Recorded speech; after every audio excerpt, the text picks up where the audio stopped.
çekebilirsin. Memleketimizin kaderi bu.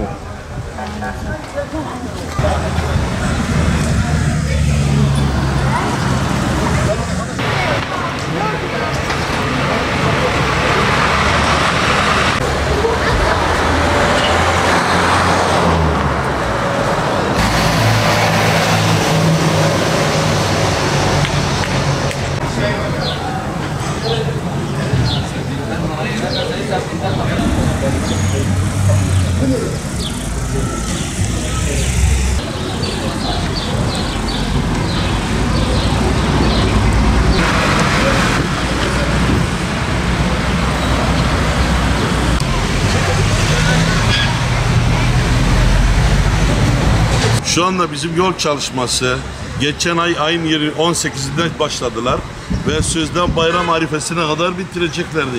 Ve şu anda ayın 12'si herhangi bir yerde bir çivi çakılmadı. Peki bu memleketin suçu ne? Cezamız varsa cezamızı söylesinler. Açıkça cezamızı diyelim. Şu anda otobüsleri çeker misiniz? Şu anda otobüsleri ki şu anda yolcu almak için duruyorlar. Sağ soldaki bütün araç tıkanması oluyor. Ve her gün 5-6 sefer olay oluyor, kavgaya dönüştürüyor. Nedense artık millet tahammül edemiyor birbirlerini. Peki madem ki yol çalışması varken şurasına bakalım.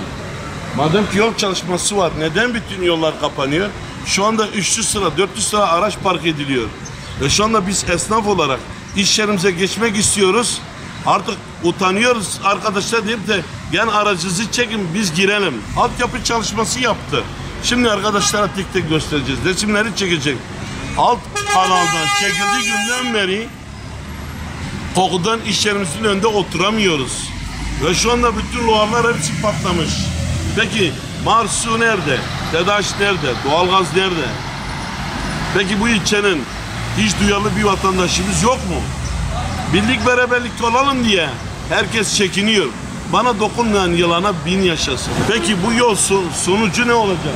Şu anda bir taşerona verilmiş, bir müteahhide verilmiş.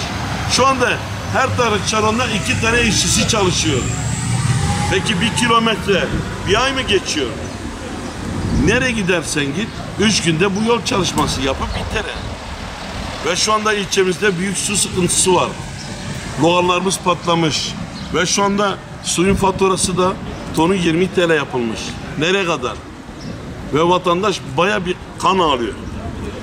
Buna bir an önce müdahale etmek gerekiyor. Sayın Cumhurbaşkanı, Sayın İçişleri Bakanı, Ulaştırma Bakanı söz verip de sözünü yerine getirmedikten sonra biz diyecek laf bulamıyoruz. Daha önce sağ olsun İçişleri Bakanı söz verdi, sözü yerine getirmeye çalışıyor ama istifa etti. Şu anda başkası bir İçişleri Bakanımız geldi ve şu andaki karayolları öyle bir çalışma yaptı ki karayolları bir denetleme yok. Peki karayolları personeli nerede? Karayolları işaretleri nerede? Ve bu yol güzergahı neden doğru düz bir çalışma yapmıyor? Ya şu anda 4 yıldan beri böyle bir çalışma var. Yani gerçekten esnaf olarak bıktık. Bu 4 yıldır ilçemizde esnaf, ticaret yapacak esnafımız bitti. Şu anda bütün vatandaşlar hepsi Mardin, Midyat, Nusaybin, Kızıltepe. Neden gidiyorsunuz?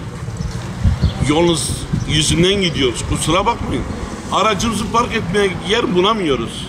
Ve çalışma yaptıkları zaman her yarım saatte anons ediyor, araçlarınızı çekin. Onlar da bir yandan da haklıdırlar.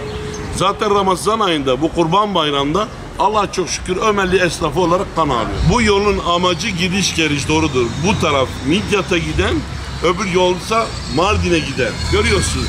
Yani karabalık konusunda artık ne diyeceğimizi bilemiyoruz. Ve Sayın İçişleri Bakanı, Ulaştırma Bakanı özellikle karayollarına, genel müdürüne göreve davet ediyorum. Orada koltukta oturup da çay içmekle olmuyor.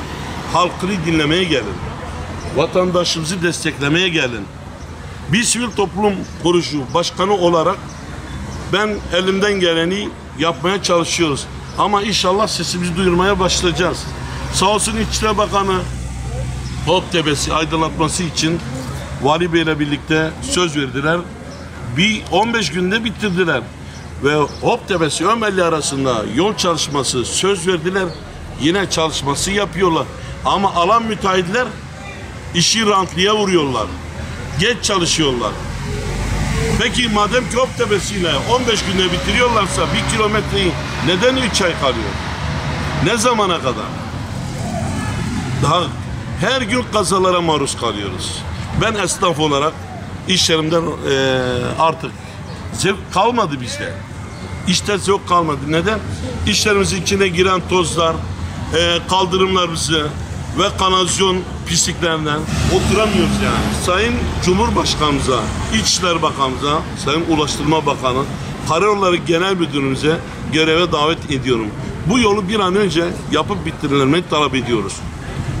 Vatandaş, halkımız olarak bu yolu bir an önce bitirip rahatlıkla bir nefes çekebilmeli. Artı Mardin Midyat arası yerli turistimiz, yabancı turistimiz ve sayın bakanlarımız, sayın milletvekili buradan gidip geliyorlar. Peki bu yolu göremiyorlar. Bir an önce Allah'ın izniyle bu yol biterse de hiç olmazsa bir rahatlayacağız.